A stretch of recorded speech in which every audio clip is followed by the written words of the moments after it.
छपरा सिवाने यारा बोलिया रे झूमल चाहेला गलिया रे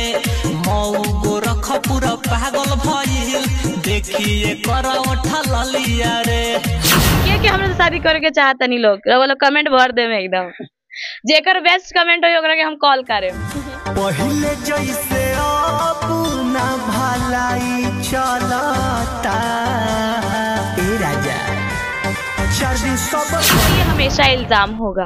अब आपके जरिए हमेशा इल्जाम होगा आप कहीं भी रहें आपके लव पे बस हमारा ही नाम होगा। अरे आप हमें अपनाए चाहे ना अपनाए आप हमें अपनाए चाहे ना अपनाए पर अब आप सबका नाम इस रानी के नाम से बदनाम होगा। बड़ा चोलिया में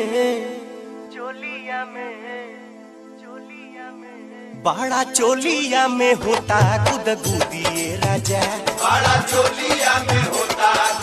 मीठी मीठी मुस्की तुम्हार तारा टुक टुक ऐसे काहे निहार तारा हो काथी चले तोरा मन में सावरिया हो हटे हटवले ना हटे नजरिया हो जान मारे जान हो मारून कलर साड़ी टुकु टुकु देखे लबदनिया घोरामा देवरा के संगवा होई जहाँ होई लेकिन बिहारे में होई बियाह तो हम बिहारे में करें आ बिहारी लड़का से करें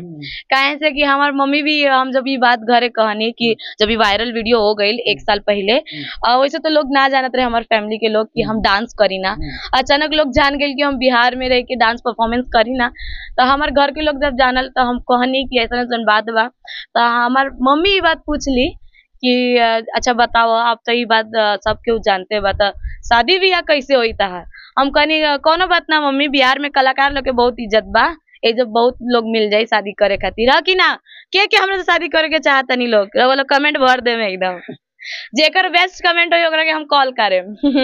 कमेंट देख सकते हैं किसका कमेंट कैसा है कौन शादी कर सकता है रानी जी से बहुत बड़ा ऑफर है ऐसा ऑफर फिर मिल नहीं सकता है कहेंगे एक शायरी सुनाइए जाते जाते जी अपने जनता के लिए एक शायरी बोलना चाहेंगे कि जिंदगी किसी की मोहताज नहीं होती जिंदगी किसी की मोहताज नहीं होती दोस्ती से बढ़कर कोई एहसास नहीं होती ये तो ऊपर वाले का खूबसूरत आशीर्वाद है मुझ पर ये तो ऊपर वाले का दिया हुआ खूबसूरत आशीर्वाद है मुझ पर वरना आज के इंटरव्यू में आपकी और हमारी मुलाकात नहीं होती सच बात है। बहुत दिन से हम भी कोशिश कर रहे थे इंटरव्यू लेने के लिए मगर आज इंटरव्यू रानी जी का मिल ही गया। बहुत बहुत धन्यवाद। आप लोग आने का वगैरह भी किए आपका गाना हम सुने थे एल्बम में काम की थी हाँ कहेंगे उस एल्बम का एक गाना गुनगुना दीजिए 2 लाइन कोई भी गाना तो याद नहीं है लेकिन 2-4 लोग के साथ मैंने एल्बम किया था और बहुत लोग के साथ ऑफर आ रहा था लेकिन डेट्स खाली नहीं थी। कोई भी गाना अभी के डेट में वायरल चल रहा है जो गुनगुना दीजिए अभी काम किए हम देखे काम तो किए लेकिन मुझे तो लगता है कि अभी मार्केट में बहुत सारे ऐसे सॉन्ग है जो दिल छू जाते हैं और ट्रेंडिंग 1 पे चलते हैं तो उनका गाना जो हमारे जो सर्वश्रेष्ठ हैं जिनके गानों पे हमने डांस किया है तो उनका एक गाना गाना चाहूंगे। आजकल मार्केट में नीलकमल सिंह जी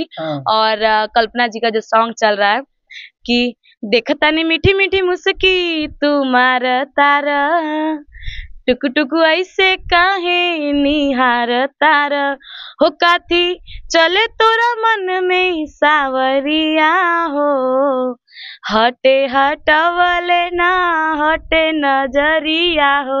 जान मारे जान हो मारून कलर साड़ी। देख सकते सिंगर नहीं है फिर भी बहुत अच्छा गा रही है एक डांसर है फिर भी बहुत अच्छा गा रहे हैं। कहेंगे अभियंता जी के साथ में एक और आपका जो शायरी था बहुत वायरल हुआ था उसको सुना दीजिए। जी अभियंता जी संगे एगो भइल वायरल सैड सॉन्ग के बाद कि अब आपके जरिए हमेशा इल्जाम होगा अब आपके जरिए हमेशा इल्जाम होगा आप कहीं भी रहें आपके लव पे बस हमारा ही नाम होगा। अरे आप हमें अपनाए चाहे ना अपनाए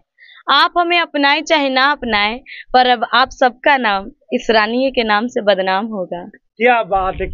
है देख सकते हैं रानी जी हैं इनके साथ मेरा प्रयास कैसा लगा आप लोग कमेंट बॉक्स में जरूर बताइएगा। अब तक के लिए जय हिंद।